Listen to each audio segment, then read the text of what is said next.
Welcome back to Infidelity Tales Lab. We're incredibly grateful for your support. Before we begin today's tale, tell us, which city or country are you joining us from? We love connecting with our global audience. Now, let's dive into today's story. Chapter 1, Hidden Currents. Damon Vega stared at the blueprint spread across his desk, the soft glow of his lamp illuminating the plans for what would become their dream home.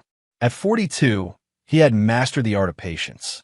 His calloused hands, testament to years of construction work before he founded Vega Construction, traced the outline of the master bedroom. It was nearly midnight, but sleep evaded him as it often did. Behind those stoic gray eyes lay secrets few would suspect. Before settling in Oak Ridge, Connecticut, Damon had served 8 years in special forces, experience that taught him to always have contingencies. While his wife Bianca thought their finances were simple and transparent, Damon maintained separate accounts containing nearly 60% of his actual worth. Still working? Bianca appeared in the doorway, her silk robe clinging to her slender frame. At 38, she remained stunning, honey blonde hair framing a face that could still turn heads. They'd met when Damon renovated her father's vacation home 12 years ago. Just finishing up. He smiled, the kind that never quite reached his eyes these days. The Morrison project has some complications. You work too hard, she said, not moving to touch him. I'm going to bed. Damon nodded, watching her retreat. There was a time when she would have kissed him goodnight. Their marriage had always been a careful dance of personalities, his methodical reserve against her social vivacity. But lately, the distance had grown palpable. Their marriage began cooling 3 years ago, coinciding with Damon's company taking off. While he built houses for others, the foundation of his own home cracked. Bianca's spending increased dramatically, her social calendar mysteriously full. The signs were subtle at first. New clothes with tags removed before coming home, unexplained absences, and a sudden password protection on her phone. Damon noticed everything, but said nothing. His military training had taught him to gather intelligence before acting. The next morning, over breakfast, Bianca announced plans for a weekend spa retreat.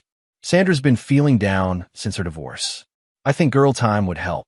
Damon sipped his coffee, noting how she avoided eye contact. Sandra Keller? I thought you two weren't close. We reconnected recently. Bianca's smile was practiced. Her situation reminded me how fragile marriages can be. After she left, Damon called his foreman. Terry, take point on the Westbrook site today. Then he drove to his empty rental property on Maple Street and retrieved a small case from the basement safe. Inside were surveillance tools from his military days, items he'd kept for security purposes but never expected to use in his marriage. By evening, he placed discreet cameras in their bedroom and living room and installed a tracker on Bianca's Mercedes. That night, he checked the tracker. Bianca wasn't at any spa. Her car had been parked for hours at the Westlake Hotel, 20 miles away. In his home office, Damon unlocked a hidden drawer and withdrew a worn leather journal. Inside were account numbers, property deeds, and cash reserves unknown to Bianca. He'd been adding to this contingency fund throughout their marriage, not because he planned for failure, but because experience had taught him to prepare for all scenarios. Trust, but verify, his commander used to say. Now those words echoed with bitter irony.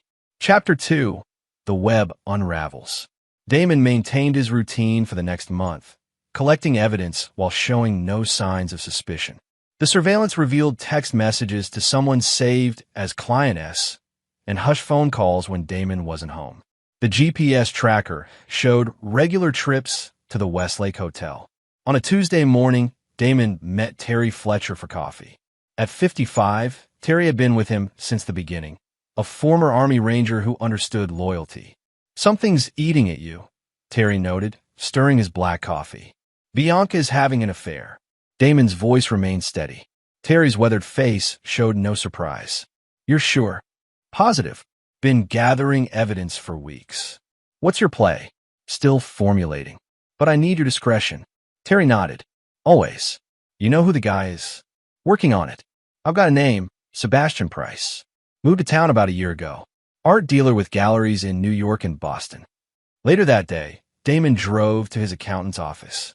Martin Russo had handled his finances for years, including his separate accounts.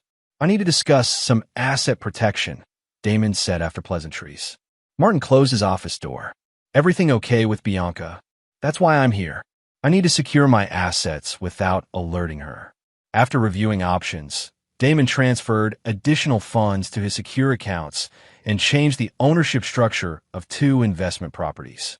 He left feeling grimly satisfied. Whatever happened next, he would not be financially vulnerable. That weekend, Bianca announced another girls' trip. Damon wished her well, then followed at a distance. Her Mercedes led him to an exclusive lakeside restaurant where he watched from his truck as she embraced a tall, dark-haired man in an expensive suit. Sebastian Price looked about 45, with the polished charm of old money. Through binoculars, Damon observed their intimate dinner, the way Sebastian touched Bianca's hand, the complicit smiles they shared. Later, he used his contacts to run a background check. Sebastian Price had appeared in Connecticut mysteriously flush, with cash despite his previous gallery in San Francisco, closing amid rumors of fraudulent art sales. He'd inserted himself smoothly into Oak Ridge's elite social circles, where he'd undoubtedly met Bianca. The following Thursday, Damon received a text from an unknown number. "We should talk about Bianca. Coffee at Riverside Park, 2 p.m. tomorrow." When Damon arrived at the secluded bench, he found a petite woman with the same honey blonde hair as Bianca, but with sharper eyes. "Audrey Bennett," she introduced herself. "Bianca's sister. I didn't know Bianca was in touch with you." His wife had mentioned an estranged sister only once. "We're not close. That's why I can see clearly what she's doing to you." Audrey's expression hardened. "Sebastian isn't just her lover. They have plans for your money." Damon remained impassive. "Go on." "Bianca's always targeted wealthy men. Before you, there was a doctor in Boston. She drained his accounts before disappearing." Audrey hesitated. "I tried warning him too. He didn't listen." "Why help me?" "Because she destroyed our family with her lies. And because you seem different, smarter." She handed him a flash drive. Emails between them. "They think you're oblivious." That night, after Bianca fell asleep, Damon reviewed the contents. The correspondence revealed a calculated plan. Sebastian wasn't just sleeping with his wife. They were plotting to take Damon's business, home, and reputation. "Poor, clueless Damon," Bianca had written. "He still thinks I love him. Once we're ready, I'll file for divorce, claiming emotional abuse. With your connections and my acting skills, we'll take everything." Damon closed his laptop, a cold resolve settling in his chest.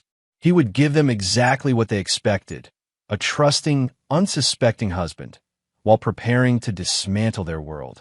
Chapter 3: Ignition Point. 3 months after confirming the affair, Damon initiated his counter-strategy. He purchased a secluded lakefront property through a shell company, using funds Bianca knew nothing about. The 4-bedroom house would become central to his plan. On a Friday evening, he suggested a special dinner at home. Bianca appeared surprised, but agreed. Damon cooked her favorite meal, opened an expensive wine, and maintained perfect composure. "I have a surprise," he said, sliding an envelope across the table. Inside were photos of the lake house. "I bought us a weekend home." Bianca's eyes widened with what he now recognized as calculated delight. "Damon, it's beautiful. When did you do this?" "Been saving for years. Wanted it to be special." He smiled. "It's fully furnished and ready. I thought we could move in next month." That night, Bianca made a call from her bathroom, whispering excitedly about a perfect lakefront property and how this makes everything easier. The next day, she announced a shopping trip for things for our new home. Instead, she met Sebastian at their usual hotel. Damon followed at a distance, watching them celebrate over champagne at the hotel restaurant. His expression never changed as he photographed them together. Over the following weeks, Damon meticulously prepared while Bianca grew increasingly bold. She suggested redecorating the lake house before they moved in. "We could use a fresh perspective," she said over breakfast. "I know a brilliant designer." "Sebastian Price?" Damon asked casually, watching shock flicker across her face. "I've seen his work. Very distinctive. Bianca recovered quickly. Yes, actually. We met at the Henderson Charity Gala. He's done amazing work for several friends. Invite him over then, Damon suggested. I'd like to meet him. The dinner that followed was a masterclass in deception from all sides. Sebastian arrived with expensive wine and practiced charm. Damon played the successful but naive husband perfectly. Your home is magnificent, Sebastian commented, eyes subtly assessing valuables. But your lake house, Bianca showed me photos, has tremendous potential. I trust my wife's judgment, Damon replied. And any friend of hers is welcome to contribute. By evening's end, the trap was set. Sebastian would oversee renovations at the lake house, giving him and Bianca regular excuses to meet. 2 weeks later, Damon announced a business trip to Denver. The Colton project needs attention. I'll be gone 5 days. Instead, he checked into a motel 30 minutes away and monitored the cameras he'd installed at both homes. It took less than 8 hours for Sebastian to arrive at their main residence. The footage showed Bianca greeting him with passionate familiarity.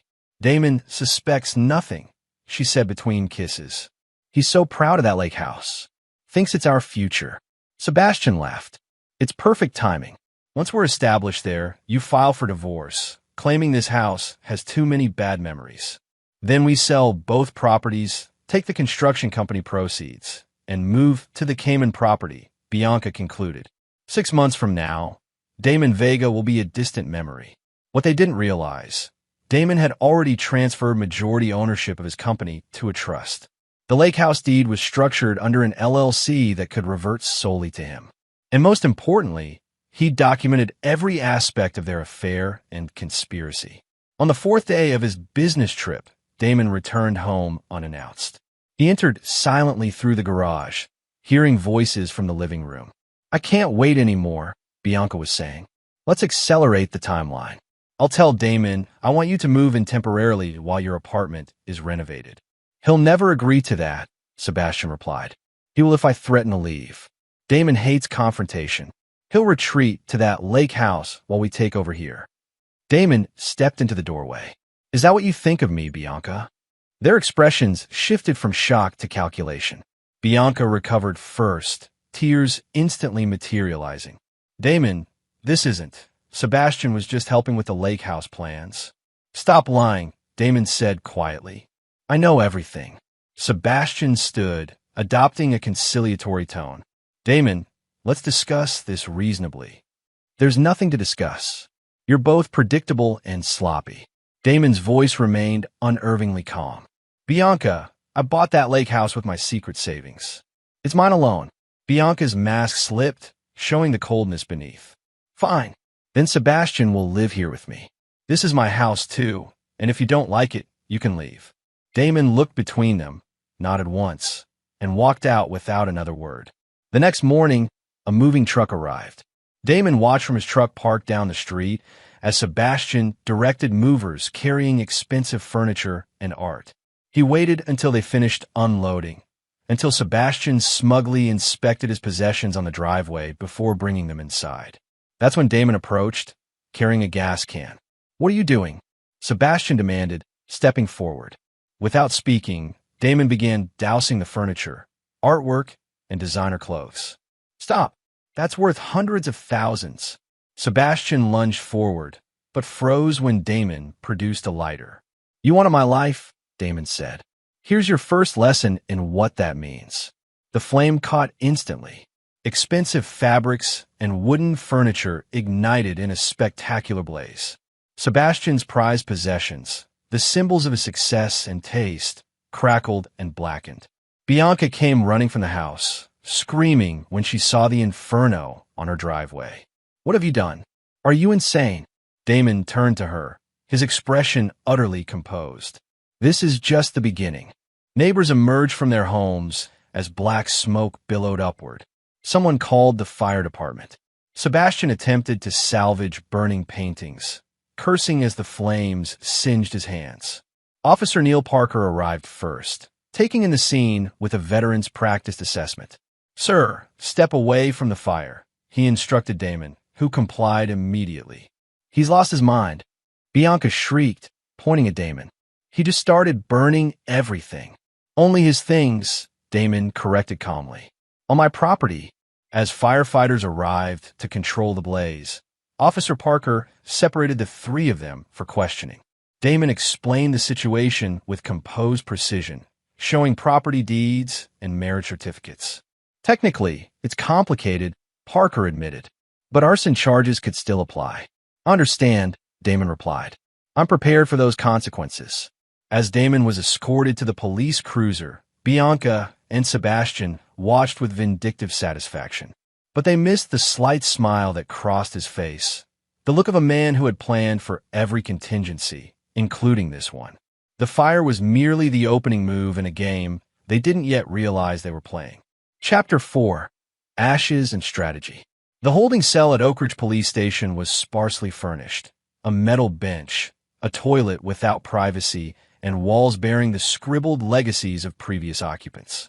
Damon sat with military posture, eyes focused on the middle distance, mind calculating variables. Officer Parker approached the bars. Your lawyer's here. Damon hadn't called one. A woman in her 50s with silver-streaked black hair and a tailored suit stood beside Parker.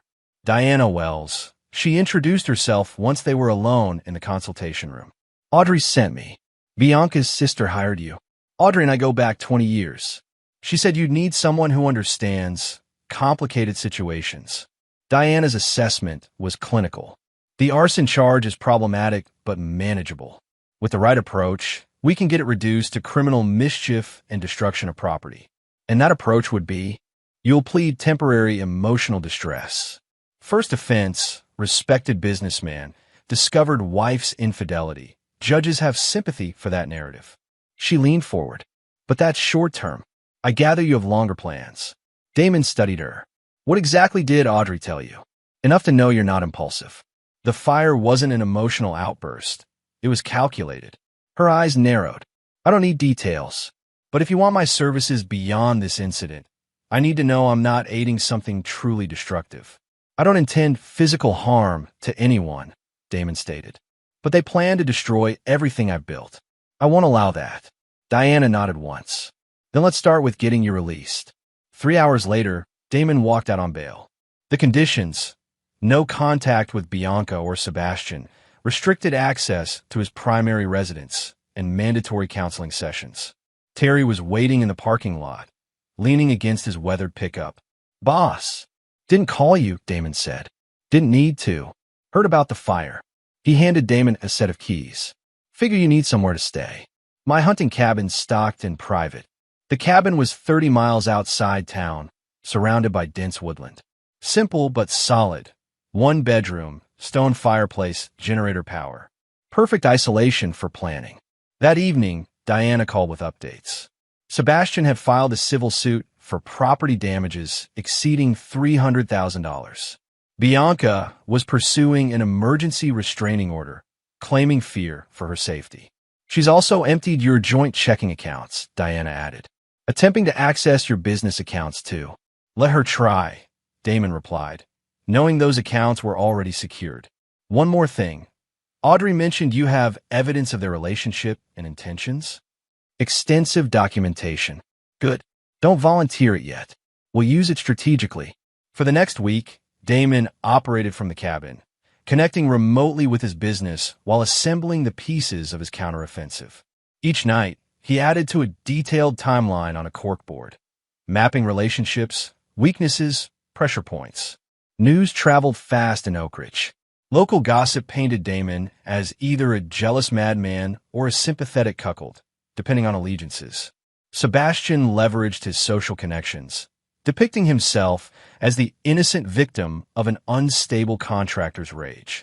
On day 9, Terry arrived with supplies and information. They're renovating your house. Italian marble, custom furniture. Using your contractor accounts at Jenkins Supply. Damon nodded, unsurprised. And the business? Running smooth. The boys are loyal. Terry hesitated. There's something else. Sebastian's been talking to Westridge developers about buying Vega Construction, claiming he has inside connection through family. This was unexpected, an acceleration of their timeline. Find out who he's meeting with at Westridge. The following day, Damon drove to a diner 50 miles away where he met Martin Russo. They can't touch the main assets, Martin confirmed. But Bianca's attorney is good, Patricia Hammond. She's building a case that your business grew during the marriage, making it partly marital property. How solid is her position? With average documentation? Concerning. With what we've prepared? Much weaker.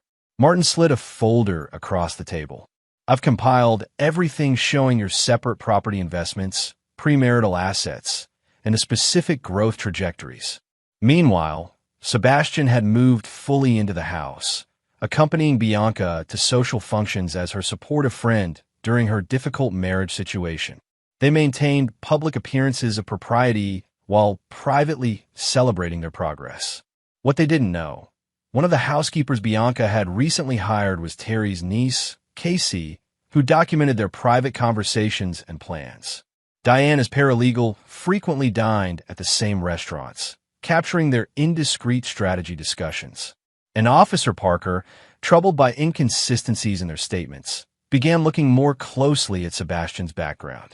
17 days after the fire, Damon executed his first major countermove. As Sebastian attempted to use Vega Construction's accounts at 3 supplier companies, he discovered the accounts frozen, requiring the physical presence of Damon Vega plus 2-factor authentication. The same day, Sebastian's meeting with Westridge developers was unexpectedly joined by Damon's attorney, who politely informed them that any acquisition talks regarding Vega Construction without the founder present could constitute tortious interference. That evening, Sebastian stormed into the house, finding Bianca arranging flowers. Your husband's blocking every move. Impossible. Damon's not smart enough for that. Then explain why I just got humiliated at Westridge, or why Jenkins Supply wouldn't release materials. Sebastian paced anxiously. He's not the pushover you described. The next morning, Bianca found her credit cards declined at her favorite boutique. By afternoon, her access to the joint accounts was restricted pending fraud investigation. Diana had filed motions citing suspicious withdrawals during pending legal separation.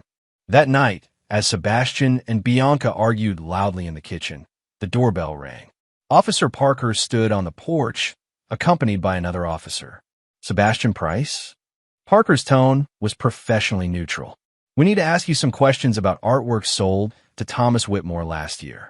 There's been a complaint about authenticity. This investigation, sparked by information Damon had gathered and anonymously provided, would eventually connect to 3 other fraud allegations against Sebastian in 2 states. The foundation beneath Sebastian and Bianca was beginning to crack, exactly as Damon had planned. Chapter 5. Ghosts and Shadows. The preliminary divorce hearing fell on a rainy Tuesday in late October. Damon arrived early, dressed in a conservative navy suit, his appearance that of a man weathering hardship with dignity. Diana Wells walked beside him, briefcase containing their meticulously prepared defense. Bianca entered with Patricia Hammond, a sharp-featured woman known for aggressive divorce litigation. Sebastian sat in the gallery, attempting to project supportive concern despite the investigation into his art dealings. Judge Marion Hargrove, a no-nonsense woman in her 60s, established boundaries immediately. This hearing will determine temporary arrangements only. I expect civilized behavior from all parties. Patricia Hammond presented their case first, portraying Bianca as the victim of a controlling, resentful husband who'd become dangerous upon discovering her friendship with Sebastian. Mrs. Vega seeks exclusive use of the marital residence, substantial support payments, and protection from Mr. Vega's volatile behavior, Hammond concluded. His arson clearly demonstrates unstable tendencies. When Diana's turn came, her approach was measured. Your Honor, we contest only selected portions of opposing counsel's requests. She submitted documentation of Bianca's substantial withdrawals.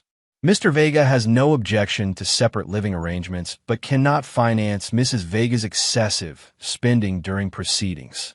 Judge Hargrove reviewed the financial records with raised eyebrows. Mrs. Hammond, these withdrawals suggest your client removed over $42,000 in the week before separation. Household expenses, Your Honor. For Versace and Harry Winston, the judge frowned.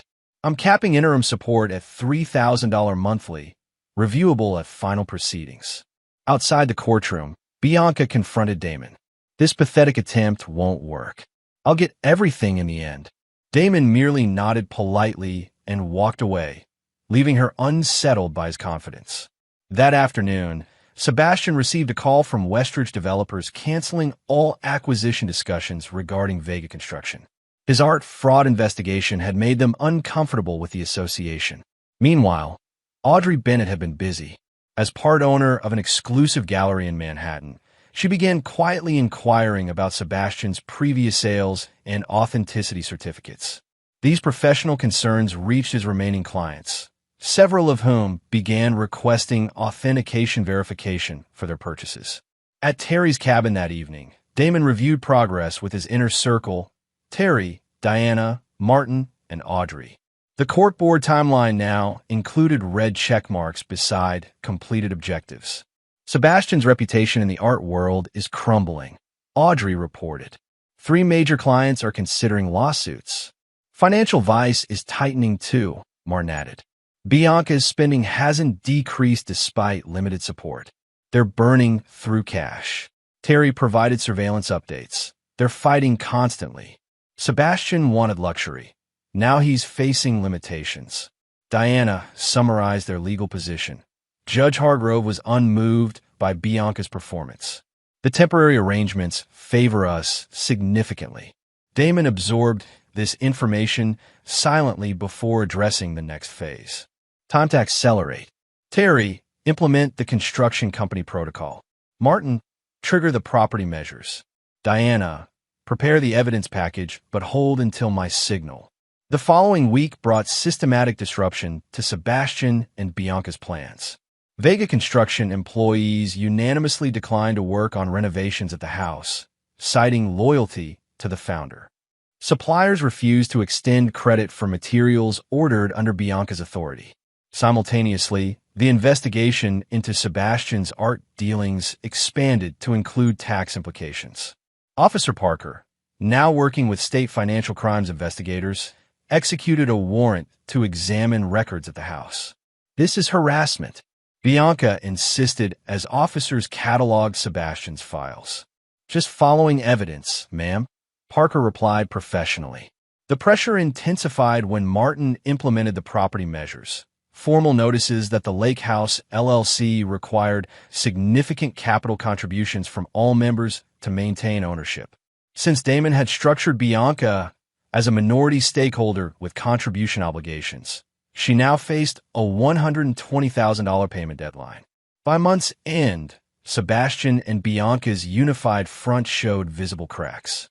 His legal troubles mounted daily. Her social standing deteriorated as former friends, sensing a sinking ship, distanced themselves. Their finances strained under investigation scrutiny and declining income from Sebastian's gallery. One evening, Casey overheard a particularly vicious argument. "You promised Damon would be easily managed," Sebastian shouted. "Instead, I'm losing everything. How was I supposed to know he had hidden resources?" Bianca snapped back. "You're not exactly delivering either.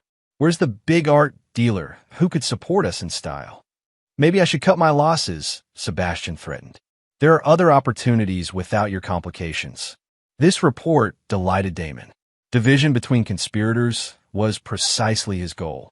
The final component of Act 2 involved Meredith Holloway, the neighbor whose property adjoined Damon and Bianca's.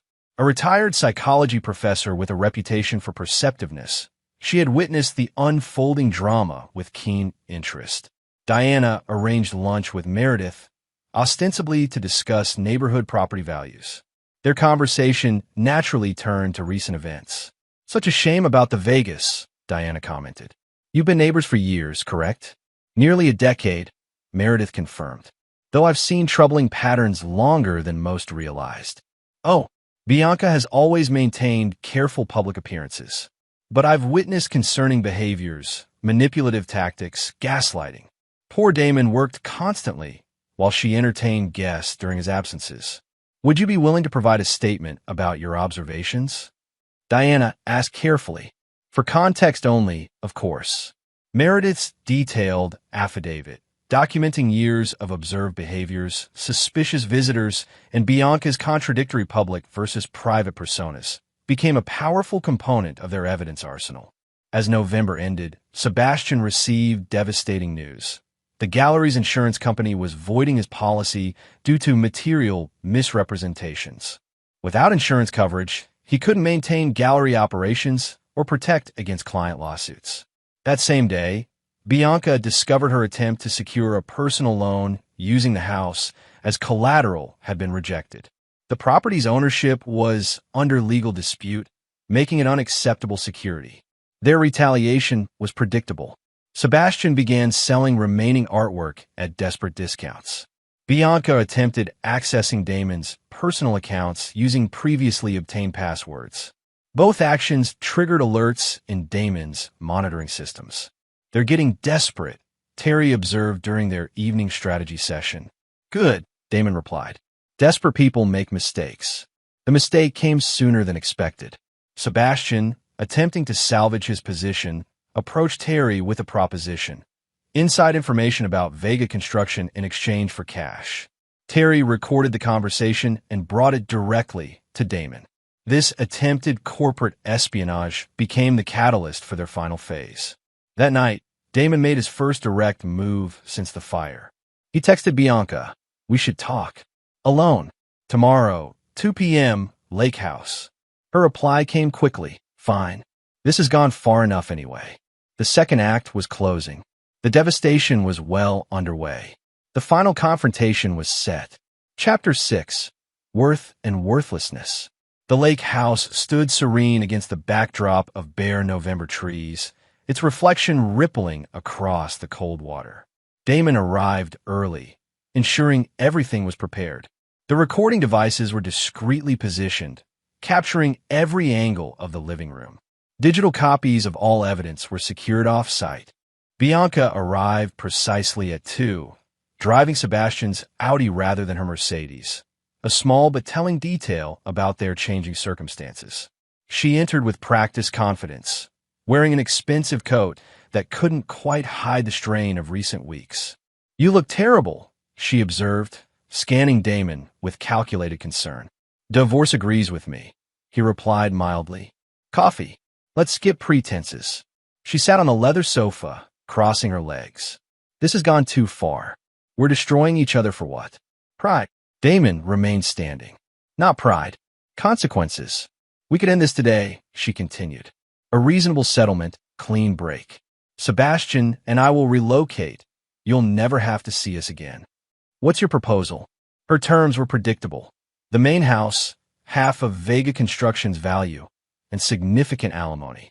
In exchange, she would generously relinquish claims to the lake house and unnecessary legal actions.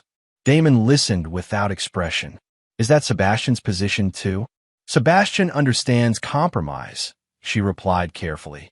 "Interesting." Damon moved to the kitchen counter, retrieving a folder. Before responding, "You should review this." Inside were photographs. Sebastian meeting with a young blonde woman at a Boston hotel 3 days earlier. The same woman accompanying him to a real estate office. Financial records showing a recently opened joint account. "His name is on a lease in Cambridge," Damon added. 2-bedroom apartment, starting next month. Bianca's composure fractured. "You're lying. You know I'm not. Sebastian's contingency plan doesn't include you, Bianca." Her shock transformed quickly to calculation. "These could be manipulated. And regardless, it doesn't change our situation. Actually, it fundamentally changes your negotiating position." Damon placed another folder before her. "Your conspiracy against me is thoroughly documented. Every conversation, every plan, every action." Flipping through printouts of emails, transcripts, and financial records, Bianca's expression hardened. "You've been spying on me? That's illegal. So is conspiracy to commit fraud." He remained calm. Connecticut law specifically addresses marital property division in cases of proven conspiracy. Judges have broad discretion to award punitive divisions. For the first time, Genuine uncertainty crossed Bianca's face. What do you want? The terms are non-negotiable. You relinquish all claims to Vega Construction. The main house will be sold, with proceeds primarily directed to my designated charities. You retain personal property purchased before our marriage and a one-time settlement of $50,000. That's nothing. Less than nothing after 12 years. You'll receive exactly what you brought to this marriage. Damon's voice remained level. You have 48 hours to accept, or everything, including evidence of your conspiracy and Sebastian's fraud, goes to prosecutors, divorce court, and the press.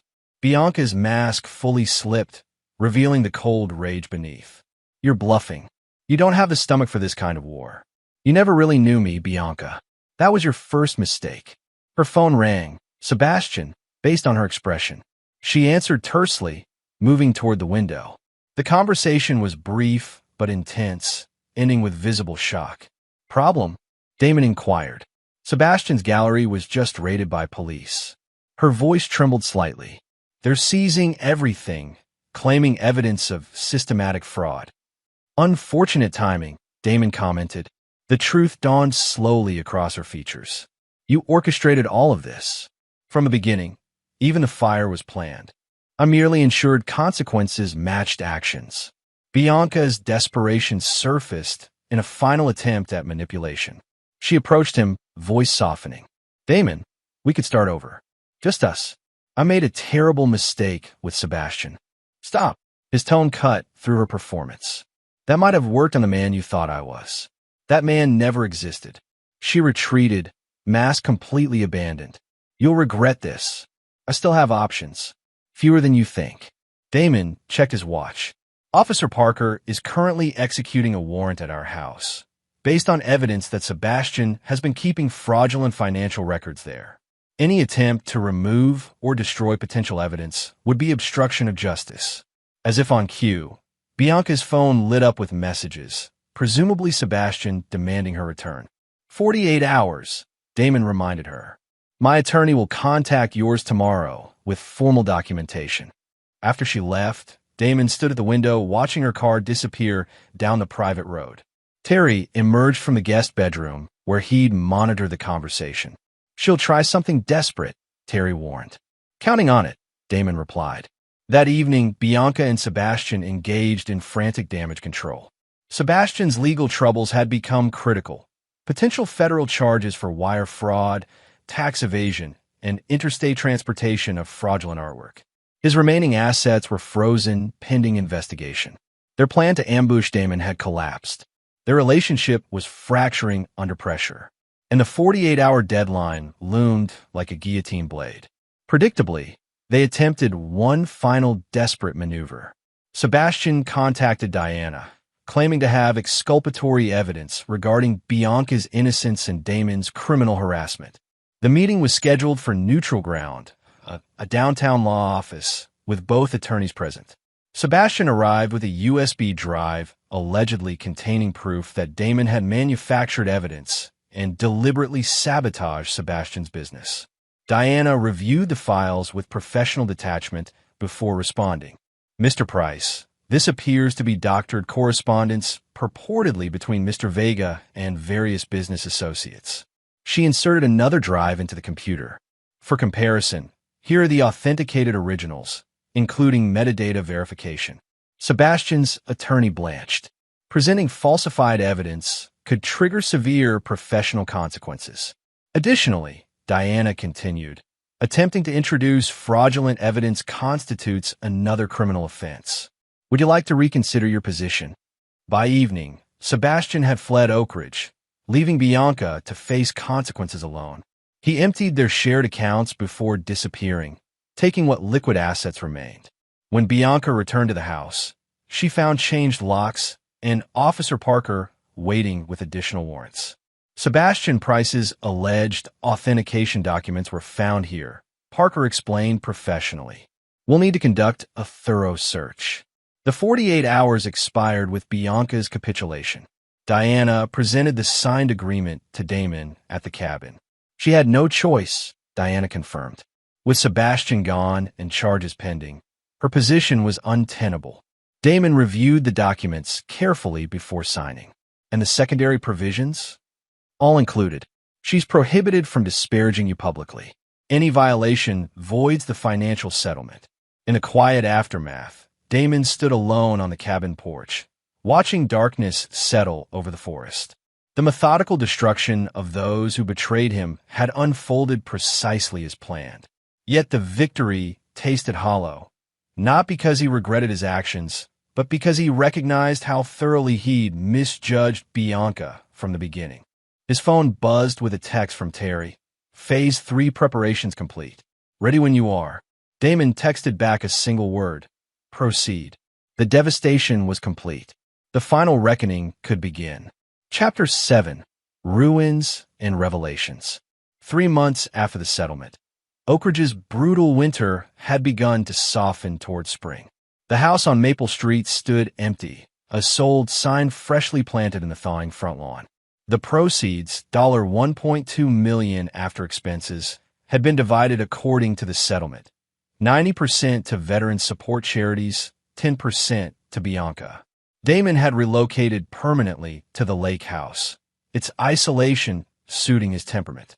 Vega Construction continued operating successfully, with Terry stepping up as operations manager, while Damon focused on design and client relationships. Bianca had moved to a modest apartment in town, her diminished circumstances evident in her reduced visibility at social functions. The settlement funds dwindled quickly between legal expenses and unsuccessful attempts to locate Sebastian, who had apparently established a new identity after fleeing to Europe. On a gray Tuesday morning, Damon met with Diana at her office for what she described as urgent business. Sebastian Price has resurfaced, she announced without preamble. Interpol flagged him attempting to sell forged artwork in Brussels. Belgian authorities are coordinating with U.S. prosecutors for extradition. Damon absorbed this information calmly. Will he implicate Bianca? Already has. His defense strategy appears to be claiming he was manipulated by her, that she has a pattern of targeting wealthy men for systematic financial extraction. Convenient narrative shift. It gets more complicated. Diana slid a document across her desk. Prosecutor Kate Rivera wants your testimony regarding their conspiracy. Damon scanned the preliminary witness request. My testimony could help Sebastian's victim narrative. Potentially. But refusing cooperation has its own risks. Diana's expression remained professional. There's another consideration. Audrey contacted me yesterday. Apparently, Bianca has been making concerning statements about you. This required no elaboration. Despite the non-disparagement clause, Bianca had been gradually constructing a counter-narrative portraying herself as the victim of Damon's calculated vengeance. What's your recommendation? Damon asked. Release the full evidence package. Not just to prosecutors, but strategically to certain community members whose opinions matter. Preemptive transparency. Damon considered this approach. The complete evidence would devastate any sympathy Bianca had managed to cultivate. It would also ensure Sebastian faced maximum consequences rather than succeeding with his manipulated victim defense. Proceed, he authorized. But coordinate with Officer Parker first. I want this handled legally and definitively. That afternoon, Damon drove to a rehabilitation facility outside Hartford. The reception desk directed him to a sunlit common room where Meredith Holloway sat reading. Mr. Vega, she greeted him, closing her book. This is unexpected. I heard about your fall. Wanted to check on you personally. He took the chair opposite her. The neighborhood isn't the same without your perspective. Meredith studied him with a shrewd assessment that made her valuable as a witness. You didn't come just for pleasantries. No, he admitted. I need your insight on a difficult decision. Over the next hour, they discussed the complexities of the Sebastian situation and Bianca's continuing manipulations. Meredith, whose psychology background provided unique perspective, offered observations that clarified Damon's thinking. People like Bianca and Sebastian don't truly understand consequences, she noted. Their narrative always positions them as either victims or heroes, never as architects of their own destruction. So complete exposure won't create genuine recognition? Not recognition, no, but it will create finality. Meredith adjusted her glasses. Your mistake was assuming they could learn. Their nature prevents that growth. The only productive outcome is ensuring they can't harm others. Before leaving, Damon left an envelope containing a generous check for the Rehabilitation Center's art therapy program, Meredith's passion project. Her insight had confirmed his decision. The evidence release proceeded systematically over the following week. Diana provided prosecutors with comprehensive documentation of Sebastian and Bianca's conspiracy. Officer Parker received additional evidence supporting financial crimes charges. Key community leaders, those whose opinions shaped local perceptions, received contextualized information about the truth behind Oak Ridge's most discussed divorce. The response was swift and devastating to Bianca's remaining social standing. Former friends who had offered reluctant support withdrew completely. Legal consequences multiplied as prosecutors added conspiracy charges to their case. Bianca's desperate counteroffensive came in the form of a late-night confrontation at the lake house. She arrived unannounced, clearly intoxicated, demanding entry. "You've destroyed everything," she shouted through the door. "The least you can do is face me." Damon opened the door, but blocked entry. Security cameras recorded everything. Another precaution against false allegations. "You should leave, Bianca. You're violating the restraining order. Because you're afraid of the truth coming out." Her carefully maintained appearance had deteriorated. Designer clothes replaced by disheveled casual wear, meticulous makeup absent. "You manipulated everything from the beginning." "We both know what happened," Damon replied evenly. "The evidence is irrefutable. Evidence you collected by spying, by trapping us." Her control continued fracturing. "You were supposed to be the fool, the oblivious husband we could easily control." This raw admission, captured clearly on security footage, became the final nail in her counter-narrative's coffin. "I'm calling Officer Parker," Damon stated calmly. "You need to leave now."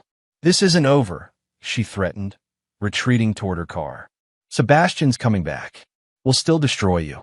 The incident report filed that night documented her violations and threats.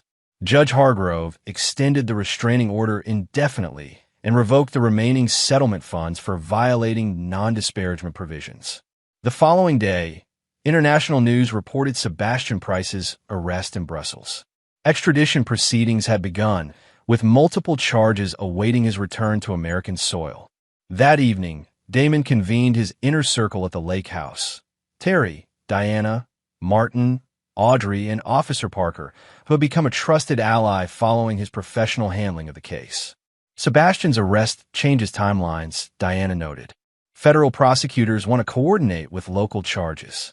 His attempt to paint himself as Bianca's victim is failing, Audrey added.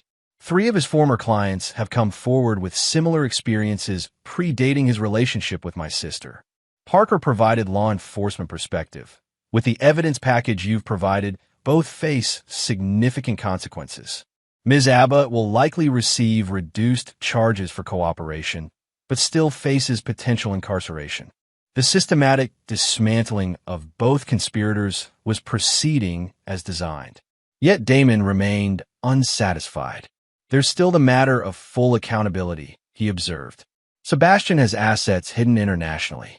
Bianca likely has contingencies we haven't identified." "What are you suggesting?" Martin asked carefully. "The Cayman property they mentioned. Find it." Damon's expression hardened slightly. "They plan to enjoy their spoils there after destroying me. I want that option eliminated." This final phase, locating and legally claiming their escape hatch, would complete the closure Damon required, not from vengeful emotion, but from strategic necessity. As long as they retained resources, they remained potential threats. As his allies departed with new assignments, Damon stood alone on the dock, extending into the still-frozen lake. The ice would break soon, winter yielding to inevitable spring. But some things would remain unchangeable. His understanding of betrayal's cost and his unwavering commitment to ensuring those costs were paid in full. The reckoning was approaching its culmination. The ruins of broken trust would soon be swept away entirely, leaving only the foundation for whatever Damon chose to build next. Chapter 8. Judgment and Justice. The federal courthouse in Hartford imposed its granite authority over surrounding buildings, its neoclassical columns and broad steps projecting the weight of law. Damon ascended those steps on a bright May morning, Diana beside him, for Sebastian Price's arraignment following successful extradition. Inside courtroom 3B, Damon observed the proceedings with detached interest. Sebastian, his polished appearance now replaced by prison-issued clothing, pleaded not guilty to 27 federal charges including wire fraud, mail fraud, and interstate transportation of fraudulent goods. Prosecutor Kate Rivera requested denial of bail, citing substantial flight risk and international connections. The judge agreed, remanding Sebastian to custody pending trial. As they exited, Rivera approached Damon and Diana. "Mr. Vega, thank you for your cooperation. Your evidence package has been invaluable. Will Bianca Abbott face federal charges as well?" Diana inquired. "Grand jury convenes next week. We expect indictments for conspiracy and aiding fraud." Rivera's expression remained professionally neutral. "The documentation of their planned embezzlement from your company proved particularly compelling. This confirmation satisfied Damon's strategic objectives. Both betrayers would face maximum legal consequences, their schemes thoroughly exposed and punished." The drive back to Oak Ridge took them past the now-sold house where his marriage had disintegrated. New owners had already begun renovations, erasing physical reminders of that chapter. Damon felt nothing seeing the changed property. His emotional investment had been clinically severed months ago. At the lake house, Terry waited with updates on their final objective. Martin's contact in the Caymans confirmed it. Property purchased 18 months ago through a shell company named Solstice Holdings. 3-bedroom beachfront villa valued at $1.8 million. Purchased how? Damon questioned. That's where it gets interesting. Terry spread documents across the table. Down payment from Sebastian's gallery accounts, but monthly payments from an account under Bianca's maiden name at First Caribbean Bank. Account opened 3 years ago, before she met Sebastian. This revelation added another dimension to Bianca's deception. The conspiracy with Sebastian wasn't an isolated incident, but part of a pattern extending back years. "There's more," Terry continued. "The account receives regular transfers from similar accounts in Monaco and Belize. We're still tracing origins, but preliminary indications suggest connections to her previous relationships." Diana reviewed the documents with professional assessment. This significantly strengthens the prosecution's case. It demonstrates extended pattern rather than opportunistic behavior, and provides legal basis for asset seizure, Damon noted. The property was purchased with fraudulently obtained funds. "I'll coordinate with Rivera," Diana confirmed. "Federal asset forfeiture proceedings can begin immediately." That evening, Damon received an unexpected visitor. Officer Parker arrived in plain clothes, his expression uncharacteristically troubled. "This isn't an official visit," Parker clarified, accepting the offered coffee. "But something you should know. Bianca Abbott attempted suicide last night." Damon absorbed this information without visible reaction. "Condition? Stable. She's under psychiatric observation at Hartford General." Parker studied him carefully. "Hospital reported concerning statements she made, claims about you driving her to it, elaborate accusations. Documented? Fully, and contradicted by her earlier statements to the attending physician." Parker's law enforcement experience made him adept at reading manipulative behaviors. Classic attempt to create sympathetic narrative. Hospital staff weren't persuaded. Will this affect prosecution? Possibly delay, not derail. Rivera's aware and proceeding carefully. Parker hesitated before adding, "Thought you should prepare for potential media manipulation." Damon nodded appreciation for the warning. "I've anticipated various scenarios. This falls within expected parameters." After Parker left, Damon contacted Diana to implement their media contingency plan. By morning, 3 respected local residents, including Meredith Holloway, had provided statements contextualizing Bianca's history of manipulative behavior and false victim narratives. The attempted sympathy play backfired spectacularly. Rather than generating support, it reinforced perceptions of Bianca's manipulative nature. The psychiatric hold was extended for safety concerns, delaying but ultimately strengthening the pending federal case. Meanwhile, Sebastian's legal position deteriorated further. 3 former associates accepted immunity deals in exchange for testimony about systematic fraud spanning nearly a decade. The prosecution's case expanded to include evidence of similar romantic financial conspiracies with at least 2 other women before Bianca. In early June, Martin's financial investigation yielded the final crucial discovery: documentation of Bianca's previous marriage to a Boston cardiologist named Robert Klein, whose practice and reputation collapsed amid financial irregularities 5 years earlier. Dr. Klein had subsequently relocated to Arizona, changing specialties and rebuilding for financial ruin. Diana arranged a confidential meeting with Klein, who reluctantly agreed to discuss his experience. His testimony, recorded with consent, described a methodical campaign of manipulation, gaslighting, and financial extraction strikingly similar to Bianca's approach with Damon. She isolated me from colleagues, encouraged increasing luxury expenditures, then systematically drained accounts while creating narratives about my mental instability, Klein explained. When confronted, she threatened to destroy my medical reputation with false allegations. This pattern confirmation completed the comprehensive case against both conspirators. Diana submitted Klein's testimony to federal prosecutors, who added it to their expanding evidence collection. By midsummer, legal proceedings had reached critical mass. Sebastian, facing overwhelming evidence, accepted a plea agreement: 15 years in federal prison, restitution exceeding $5 million, and full cooperation against Bianca. His detailed confession confirmed every aspect of their conspiracy while attempting to minimize his own culpability. She approached me with the plan already formulated, he claimed. Bianca had executed similar schemes before. I was manipulated by her expertise.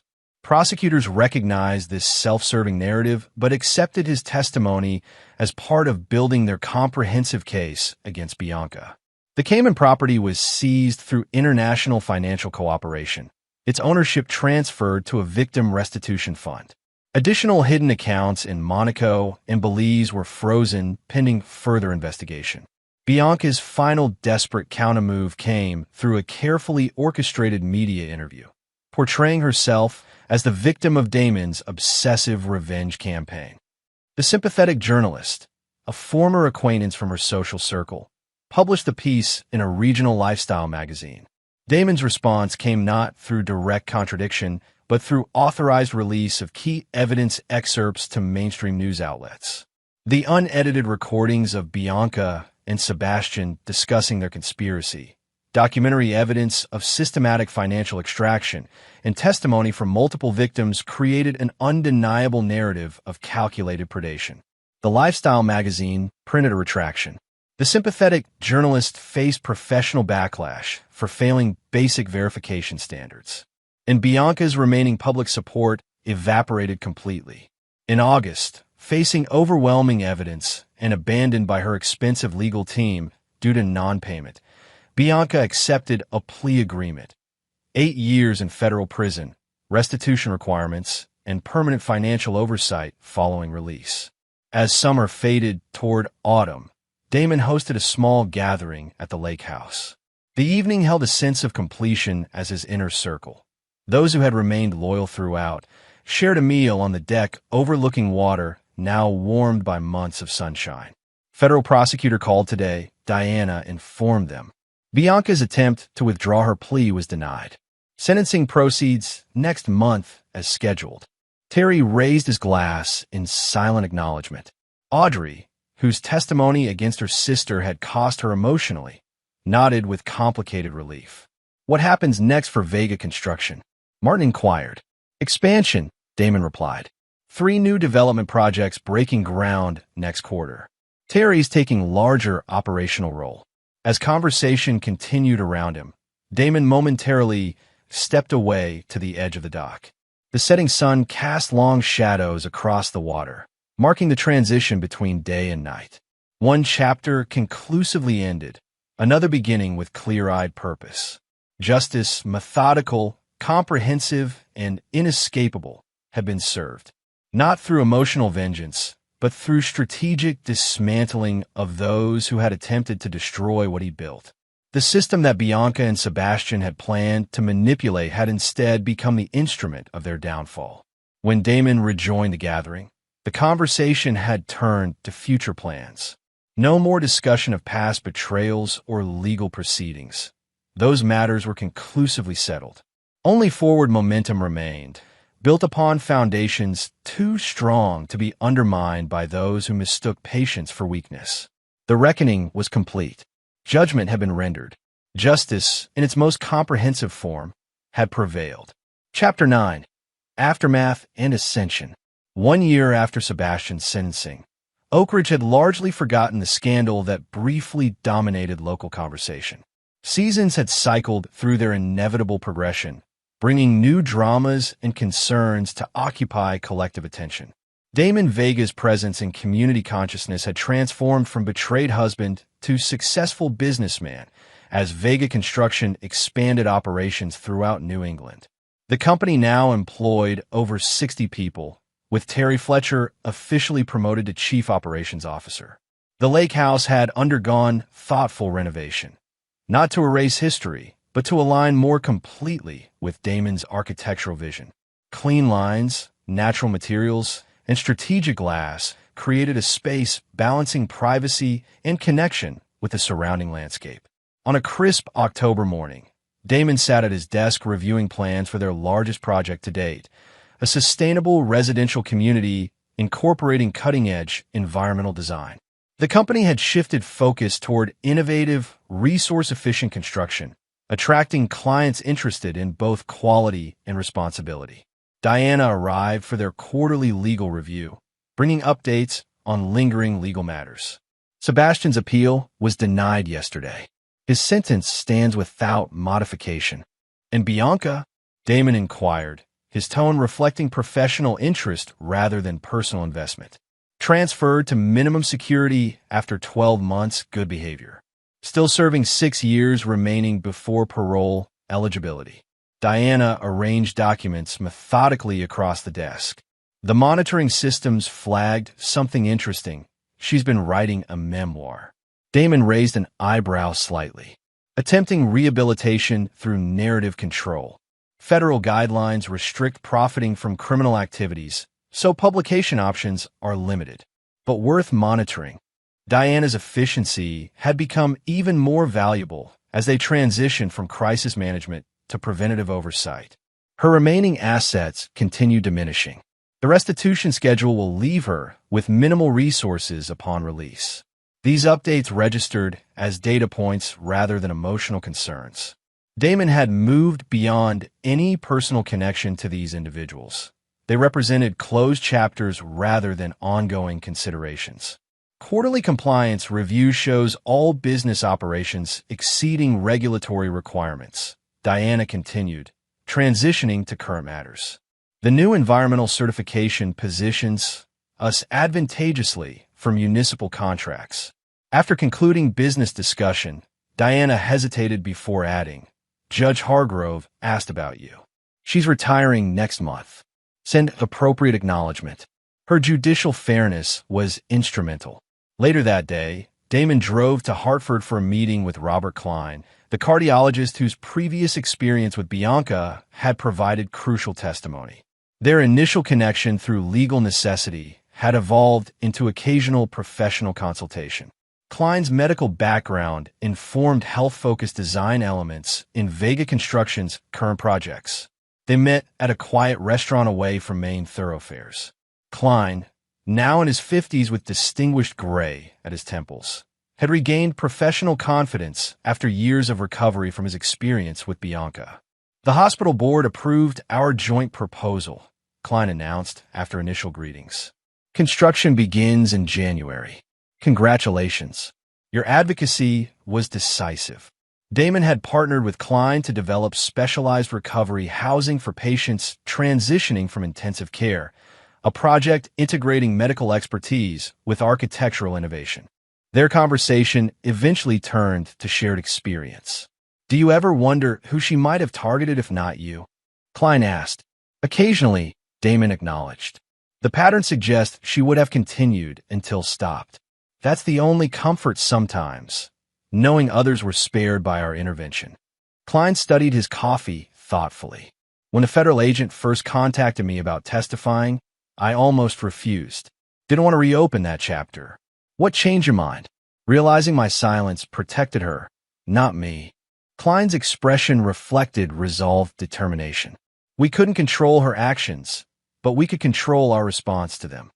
This philosophy aligned precisely with Damon's approach throughout the ordeal, focusing on strategic response rather than emotional reaction. After returning to the lake house that evening, Damon received a call from Audrey Bennett, whose art gallery had flourished following Sebastian's removal from the industry. "You'll receive an official invitation tomorrow, but wanted to personally request your attendance," she explained. "The gallery's featuring young veterans in next month's exhibition. Your foundation's support made it possible." The Vega Foundation, established with proceeds from the marital home sale, had expanded from veteran support to include programs for financial literacy and psychological resilience. These focus areas reflected lessons from Damon's personal experience, transformed into constructive community impact. "I'll be there," he confirmed. The foundation board approved additional funding for next year's program. Weekend mornings typically found Damon working from the deck overlooking the lake, now edged with autumn's vibrant colors. This particular Saturday, Officer, now Detective, Parker stopped by with updates on a security matter affecting several local businesses. "Cyber intrusion attempts traced to Eastern European servers," Parker explained, "targeting financial systems of successful regional companies, yours included." Martin implemented the enhanced protocols last quarter, Damon confirmed. "No breaches detected." Parker nodded approval. "Your preparedness makes my job easier." After discussing technical details, he added, "Heard from the federal prosecutor yesterday. Sebastian's trying to leverage additional testimony against former associates for sentence reduction." Predictable. His pattern involves sacrificing others for personal advantage. "Some patterns don't change," Parker observed. "Unlike you, most people in your position would have been destroyed by what happened, financially or psychologically." Damon considered this assessment. The difference was preparation versus reaction. They expected emotional response rather than strategic counteraction. This fundamental misunderstanding, underestimating Damon's capacity for calculated response, had been their critical error. They had mistaken his patience for passivity, his privacy for vulnerability. As autumn progressed toward winter, Damon finalized plans for the foundation's expansion. The Psychological Resilience Program would launch in spring, helping individuals recover from manipulative relationships through practical skills development rather than just emotional support. Martin Russo, reviewing the foundation's financial structure, noted its effectiveness. "You've created something meaningful from their attempted destruction." Poetic resolution. This observation crystallized the fundamental outcome: transformation rather than mere survival. Damon had not only recovered from betrayal, but had systematically converted that experience into constructive impact for himself and others. In December, Detective Parker requested Damon's consultation on a community security initiative. Over lunch at the lake house, he shared concerning patterns. 3 cases in the past year matching the profile. Calculated financial extraction through relationship manipulation. Different perpetrators, but identical methodologies. Damon recognized the pattern immediately, like Bianca's approach. "Exactly. We're developing preventive education programs, warning signs, identification." Parker hesitated before adding, "Your insight would be valuable, given your experience recognizing and countering these tactics." The request represented an opportunity to prevent others from experiencing similar predation. "I'll contribute whatever helps." By year's end, Damon's systematic reconstruction of business, property, and purpose was complete. The conspiracy that had targeted him had instead catalyzed his evolution into something more formidable, a man whose experience with betrayal had refined rather than defined him. On New Year's Eve, a small gathering assembled at the lake house, trusted allies who had become something more like family. Terry and his wife, Diana and her partner, Martin and Detective Parker, Meredith Holloway, fully recovered and sharp as ever. Audrey Bennett, who had transformed her own family trauma into creative purpose. As midnight approached, Terry raised his glass to leaving the past where it belongs, and to building something better in its place, Diana added. To consequences, Damon concluded, completing the sentiment. Their glasses clinked in agreement beneath the winter stars reflecting across ice-edged water. The fire crackled in the background, converting destruction into warmth and light. Appropriate metaphor for the journey completed. Long after guests departed, Damon stood alone on the dock, surveying the property that had transformed from tactical acquisition to genuine home. Strategic necessity had evolved into authentic preference. The sanctuary designed for temporary retreat had become permanent foundation. Inside his office, a single surveillance monitor remained, not from paranoia but prudent vigilance. The screen showed empty perimeters, secure boundaries. Not because threats had disappeared from the world, but because they had been systematically identified and addressed. The journal, once containing contingency plans, now documented strategic growth, business expansions, foundation initiatives, architectural innovations. Its pages chronicled not survival, but ascension, not recovery, but transformation. Damon closed the journal, securing it in a drawer that no longer required hiding. The man Bianca and Sebastian had targeted, the supposedly vulnerable, manipulable husband, had never truly existed. Their fundamental miscalculation was attacking someone they fundamentally failed to understand. The ruthlessness they had awakened was not emotional rage, but strategic precision, the methodical dismantling of those who confuse patience with weakness.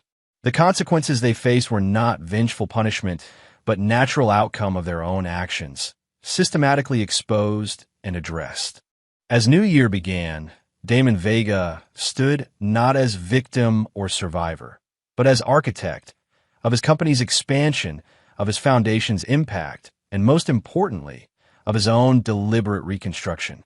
The betrayal that had attempted to destroy him had instead revealed his true foundation: uncompromising principle and unforgetting resolve.